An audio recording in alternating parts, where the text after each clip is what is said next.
Everyone knows how Pompeii ended.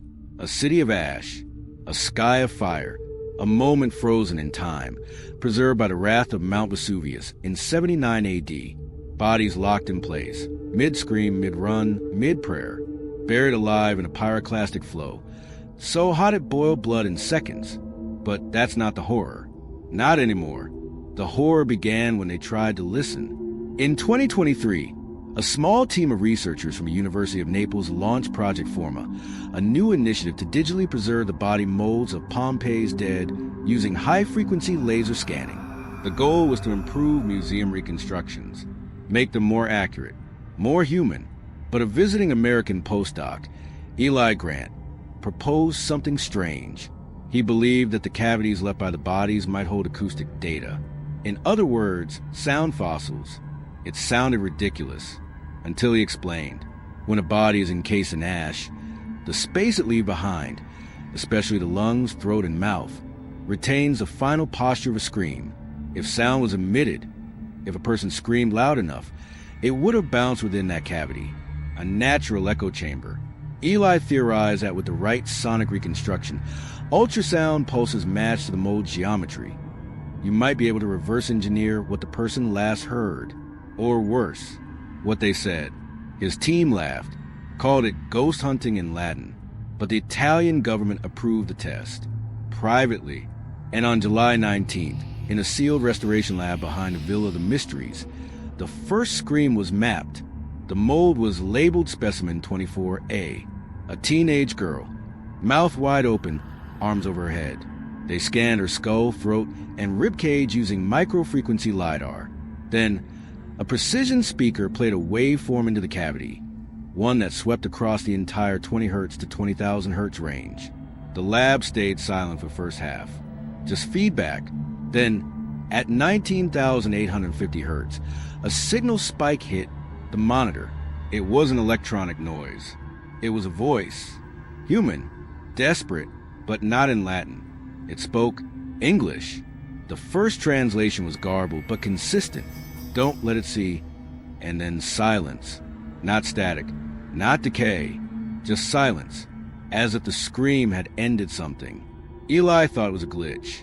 The acoustics of the mold overlapping with residual chamber hum. So they tried another. Specimen 31B, an older man crouched against a wall, fingers dug into stone. Same test, same sweep. This time, the result was louder, clearer, a whisper distorted by time, but unmistakably present. It's still in the dark. The lab went cold. They shut the test down. Temporarily, Eli didn't stop. He ran private tests at night, looping the data into machine learning filters, trying to decode the full messages. He thought it was a freak resonance effect, some anomaly in the material. But the more he listened, the more he realized the screams were talking back, not in real time, but in detail, with context, as if these weren't just echoes, but recordings from something watching. He presented his findings to the funding board. They shut the project down immediately, called unscientific, irresponsible, and disturbing. But 2 members of the board resigned within 48 hours. One flew back to Switzerland. The other checked into a psychiatric clinic and refused to speak. His only written note, "We heard ourselves." 3 weeks later, one of Eli's recordings leaked. No one knows who uploaded it. But on a private Discord for ancient tech enthusiasts, a file labeled Pompeii_03_Hertz track made the rounds. It looked like an audio spectrum sweep. Harmless, until someone slowed it down and adjusted the waveform into the audible range. That's when they heard it. A voice, speaking in modern English, using names, places, dates. One listener recognized their own name. Another heard the name of a soldier who died in Iraq, his own brother. The file spread like a curse. Within a week, 5 listeners reported identical dreams. A city burning, a woman screaming from inside stone, and something else standing just outside the flames. Not human, not God, just aware. The Italian government issued a quiet takedown request of the audio, not under copyright, under national security. But it was too late. Eli had gone missing. His lab was sealed. And in its place, a new warning was posted in Latin and English: let the dead remain silent. But the screams were already loose. They called a hoax, even after the Discord servers were scrubbed, even after the archive links were wiped, even after the Italian government blacklisted the project's lead researchers from publishing in any European academic journal. The official statement was clear.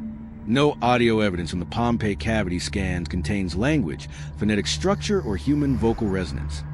And yet, people kept hearing the voices, not in labs, not in headphones, but in real life.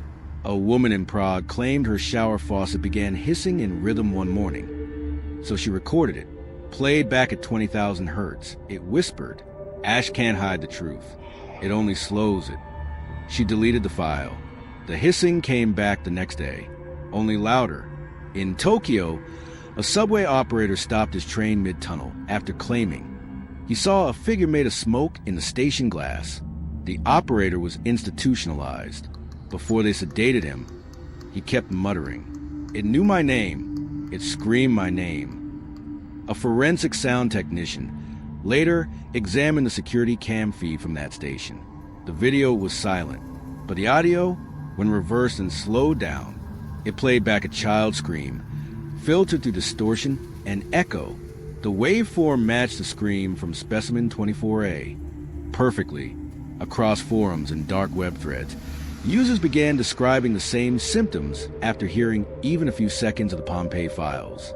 Bleeding noses, dreams of burning cities, static distortions on all reflective surfaces, and worst of all, echoed versions of their own voice, calling them from empty rooms. It didn't behave like sound. It behaved like infection. Eli's name resurfaced only once. A tweet from a burner account with no profile photo and a single post. They aren't echoes. They're entries. It was deleted within an hour, but the account's background banner had been left untouched. A photo zoomed in on a volcanic wall in Pompeii, charred and cracked, and carved into the stone, almost invisible unless brightened. The scream never ended. Then came the Florence incident. A journalist investigating Vatican archives began researching pre-Christian burial rites linked to volcanic regions. He stumbled across a sealed file labeled Vox Vetus, the old voice. It referenced an obscure passage from a 14th century monk describing pilgrims who visited Pompeii in secret. They claimed to have heard the last prayers of the cursed echoing from within the ash at night. The monk ended the entry with a warning. If you name the sound, it answers. If you hear it, it sees. If you play it, it comes. The journalist published his findings in a blog post. That night, his apartment burned down. The fire inspector found no source of ignition, but on the melted wall, behind the electrical panel, was a warped phone speaker, still intact. It was looping one sentence, over and over. This is not the past. This is a hold. A new theory emerged, one that didn't come from scientists or historians, but from linguists who specialized in nonlinear communication. They proposed that the Pompeii molds didn't just preserve screams, they preserved intent, fear, memory, maybe even will. The screams weren't warning of death, they were preserving it. A record not just of terror, but of invitation, as if the people buried alive weren't just dying, they were calling something. And now, that something had learned to answer back. One final event solidified the panic. In early 2024, a team from CERN began reviewing anomalous signals interfering with neutrino detectors, faint vibrations that shouldn't exist in vacuum-sealed chambers. They traced the interference back to a single frequency, 19,850 hertz, the same frequency that triggered the first decoded scream. A technician knew, unaware of the Pompeii project, isolated the signal and ran it through a resonance chamber. What he heard made him vomit on the floor. It wasn't language. It was laughter. Creaking, wet, layered laughter. Not from one throat. From hundreds. When he collapsed, he left behind a single audio note on his console. They aren't gone. They're waiting for someone to finish the sentence. The screams weren't random. By early spring, that much was clear. What began as isolated, ultrasonic distortions now followed patterns, repeat phrases, structured tones, and worst of all, recognition. Some researchers called it coincidence, others contact. But Eli had a different theory, one he never published, but scribbled inside his notebook in shaking handwriting. We didn't uncover a sound. We uncovered a language, and we were never meant to speak it. The files leaked again. This time, not on forums, not in labs, on TikTok. An audio filter claiming to simulate ancient Pompeii acoustics went viral. The filter distorted the user's voice to sound hollow, echoing ancient, just a gimmick, until people started reporting strange playback issues. At first, it was minor, audio desync, unexpected background noise, glitches in saved videos. But then, a 17-year-old girl in Manchester filmed a voiceover at midnight. The clip uploaded automatically to her account, even though she never posted it. In it, her voice repeated a sentence she had never said. The Ash remembers who looked away. She swore she deleted it, but when her father opened his phone the next morning, it auto-played on full volume. The sound fried his speaker and cracked the glass on his watch. Time stuck at 3:33 a.m. In a separate case, a high school AV club in Virginia recreated one of the original Pompeii frequency sweeps as a prank for their horror podcast. Mid-recording, their soundboard locked up. The track kept running. One student fainted. Another started bleeding from the ears. The third didn't speak for 2 days. When he finally did, he whispered something that made his mother call the police. I saw them, inside the mold. They're still burning, but they're not dying. They're watching. He never returned to school. The phrase began circulating online. Mouths in stone. It became a kind of shorthand for the phenomenon. Static bleeding into calls at 19 kilohertz. Shadows behind glass. Dreams with ash in your throat. Seeing people scream silently in your reflection. Users began claiming that once you hear the Pompeii frequency, even for a second, you carry it. You amplify it. You become it. They called a meme. But what happened next proved otherwise. An Italian documentary crew received special permission to film inside the Pompeii vaults. One night, as they filmed an establishing shot of the body cast, the boom mic recorded ambient breathing. Problem: the room was sealed, vacuum regulated, no oxygen flow. When they isolated the audio, slowed it down, and ran it through a reverse filter, a phrase emerged. You filmed us. Now we film back. They left the footage untouched, went back to their hotel. At 3:33 a.m., the producer's phone lit up. Face ID unlocked by an unknown face. No one near it. The screen displayed one message, typed in the Notes app. You should have let us scream in peace. He left the country the next day. Then came the children. Dozens of reports across Europe, the US, and Australia. Kids aged 4 to 9 waking up from sleepwalking episodes with ash in their bedsheets. Some spoke in a language their parents didn't understand. Rhythmic, broken syllables. One linguist noted the syntax matched ancient Oscan, a pre-Latin language spoken in Pompeii before it was destroyed.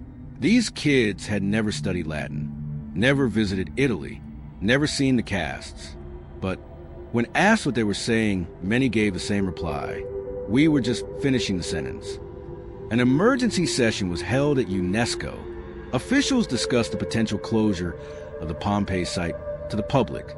Too many anomalies, too many breakdowns in equipment, too many visitors leaving with nosebleeds, panic attacks, or fractured memories. But the motion was denied. Too much tourism revenue, too much history. So instead, they locked down the inner excavation zones. No more access to the mold chambers. No more resonance testing. Too late. The resonance was already loose. One final detail emerged from a secret Vatican record. Codex Fulmen, dated 1694. It contained sketches of Pompeii's ruins. Symbols scrawled on the walls of what looked like a forgotten crypt. The translation, smudged and faded, read, "The scream is not pain. It is a key. When played in full, it shall reopen what the gods sealed shut." That passage was found in Eli's notebook too. only underlined 3 times. And beneath it, his last written note. We weren't the first to hear it, just the first stupid enough to finish listening. Eli always believed in data, until the data started believing in him. A week before his disappearance, Eli sent an encrypted email to 2 researchers at the University of Geneva. It contained a single sentence and an attached file. We've been measuring sound, but sound is only the shadow. The file was labeled forma_merge_track 13.wave. No one has ever publicly released what it contains, but both recipients went off-grid within 24 hours. One left a voicemail for her mother in the middle of the night. I saw them, not the bodies, the moments before. They're still happening. She never called again. What became clear in the days that followed was that the screams, the Pompeii resonance phenomena, weren't echoes. They were openings, and not metaphorical ones. On March 3rd, a volcanologist station near Stromboli captured something strange on a thermal satellite scan. It wasn't magma. It wasn't a fissure. It was structure, geometric, angular, a shape beneath the caldera, buried deep in rock and heat. It pulsed in sync with atmospheric static at exactly 19,850 hertz. The same frequency found in every Pompeii mold scan. The same frequency that kept crashing audio equipment worldwide. This structure shouldn't have existed. But when they overlaid its coordinates onto a 1st century Roman military map, they found a perfect match with a site once called Porta Mortis, the Gate of Death, a lost shrine built before Pompeii, burned from all records after the eruption. The Vatican held an emergency synod. 3 high-level priests were reassigned to archaeological monitoring. Unofficially, they were sent to Pompeii. When one of them was interviewed in secret months later, he said this: it wasn't the volcano, that was just the smoke. The real fire was already here, waiting to be heard. Then came the true horror, not from ash, not from myth, but from mirror events. In Sao Paulo, a sinkhole opened beneath an apartment complex. Inside the crater, a wall of fused, scorched stone. Embedded in it, perfect impressions of human mouths, screaming. No bodies, just mouths. Each one twisted in silent agony, teeth intact. A Brazilian geologist on site analyzed the structure and compared it to Pompeii's ash layers. She made a private note. Same composition, but we're 6,000 miles away. This isn't ash. This is fallout. Fallout from what? No one could explain. But another sinkhole appeared in New Zealand 2 days later. Same walls, same mouths. The scream was no longer localized. It was globalizing. And then time itself began to act strange. Devices desynced. Atomic clocks lost microseconds. Satellites picked up phantom timestamps from no known source. Every one of those phantom pings repeated a single moment. 79 AD, August 24th, 3:33 a.m. No matter what system they monitored, no matter what year, everything pointed back to the moment Pompeii froze. As if the world never left that second. As if we were just pretending the eruption was over. Eli's abandoned notebook was recovered in a Naples hotel months later. Inside, one page stood out. He'd drawn a circle. Inside it, a waveform. The waveform of the scream. But when you look closer, it wasn't a scream. It was a symbol, a language, the same symbols found carved into the walls of Porta Mortis. He translated one line. When the voice completes its shape, the gate remembers its duty. Below it, scribbled in ink so dark it bled the paper, we triggered the ending with a microphone. Governments began blacking out news reports, declared it acoustic terrorism, blamed rogue AI filters, deepfakes, audio psychosis. But private networks kept the data alive. And one rogue streamer risked everything by reading the forbidden waveform aloud, intoning the scream as phonetic syllables. He broadcast live to 42,000 viewers. Only 12 finished watching. The rest experienced sudden blackouts, visual distortions, echoing hallucinations of people they'd never met, but recognized. And worst of all, they stopped dreaming. Those that recovered described a new sound emerging from silence. A sound that wasn't voice, wasn't machine. A tone, ancient, impossible, like stone dragging through memory. One listener described it perfectly. It was the sound of a grave remembering how to open. The last scream wasn't heard. It was seen. On a fog window in Berlin, a message appeared in condensation before anyone entered the room. It formed letter by letter, matching the breath pattern of a sleeping woman inside. She had never learned Latin, but the phrase was perfect. Ultima vox, the final voice. She died in her sleep 5 minutes later, not from fear, not from illness, from silence.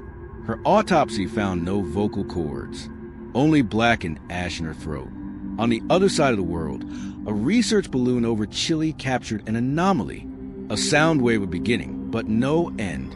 It grew louder as it moved up, not down, as if escaping Earth itself. Audio analysts ran it through a spectrogram. When converted to image data, it formed the unmistakable silhouette of a Pompeii body mold.